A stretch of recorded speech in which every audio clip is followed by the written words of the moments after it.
রক্তে ছিল গান, কণ্ঠে ছিল লালনের দর্শন।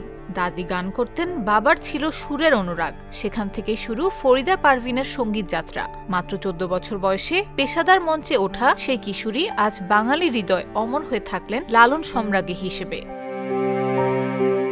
নজরুল গীতি, আধুনিক আর দেশাত্মবোধক গানের ভুবন পেরিয়ে লালনের সুরকেই করেছেন নিজের জীবনসঙ্গী। তার গাওয়া এই পদ্মা এই মেঘনা যেমন স্মৃতিকাতর করে, তেমনি লালনের গান বাঙালির চিত্তে ছড়িয়ে দেয় প্রশান্তি। ফরিদা পারভিনের প্রয়াণে থেমে গেল 55 বছরের সঙ্গীত যাত্রা।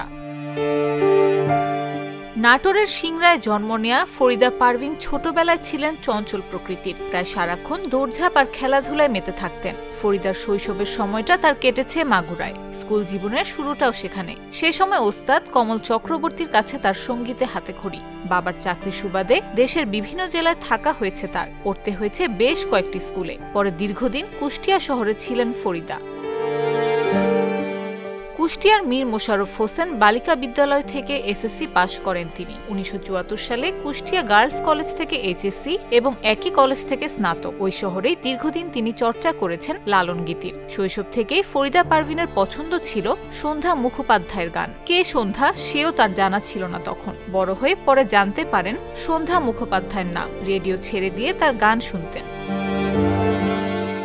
1968 সালে ফরিদা পারভিন রাজশাহী বেতারে নজরুল শিল্পী হিসেবে তালিকাভুক্ত হন। বাংলাদেশ স্বাধীন হওয়ার পর লালন গীতির সঙ্গে তার আত্মিক বন্ধন তৈরি হয়। তখন তিনি কুষ্টিয়ায়। সেখানে তাদের পারিবারিক বন্ধু ছিলেন মোকসেদ আলী সাই। 1973 সালে ফরিদা পারভিন তার কাছেই সত্য বল সুপথে চল গানটি শিখে লালন সাইজির গানের তালিম নেন। মোকসেদ আলী সাইয়ের মৃত্যুর পর খোদা বক্স সাই, ব্রজেন দাস, বেহাল সাই, ইয়াসিন সাই ও করিম সাইয়ের কাছে লালন সঙ্গীত শেখেন তিনি। এরপর মগ্ন হন লালন সঙ্গীতে।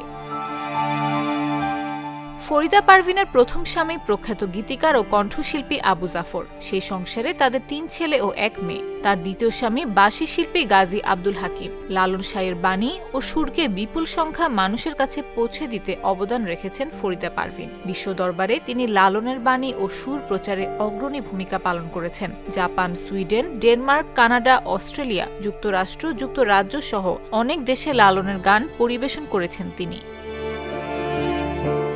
সঙ্গীতে অবদানের জন্য 1987 সালে ফরিদা পারভিন 21 পদক লাভ করেন। 1993 সালে অন্ধপ্রেম সিনেমায় নিন্দার কাটা গানটির জন্য শ্রেষ্ঠ সঙ্গীত শিল্পী হিসেবে জাতীয় চলচ্চিত্র পুরস্কার পান। তিনি 2008 সালে জাপানের সম্মানসূচক ফুকুওয়াকা পুরস্কার লাভ করেন।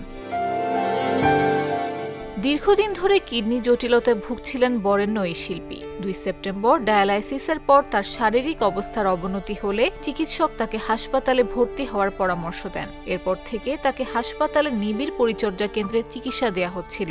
অবশেষে সব চেষ্টাকে ব্যর্থ করে পরপারে পাড়ি জমালেন লালন কন্যা খ্যাত লোকসঙ্গীতের বরেণ্য এই শিল্পী।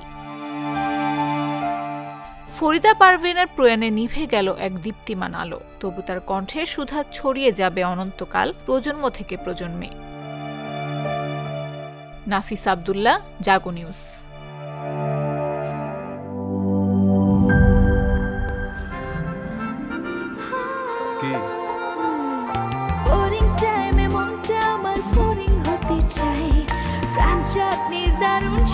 কোথায় যে হারায় টক ঝাল মিষ্টি স্বাদে মনটা মেতে ওঠে প্রাণ চাটনির দারুণ স্বাদে। কোথায় যে হারায় প্রাণ চাটনির দারুণ স্বাদে। প্রাণ চাটনি, স্বাদের জাদু।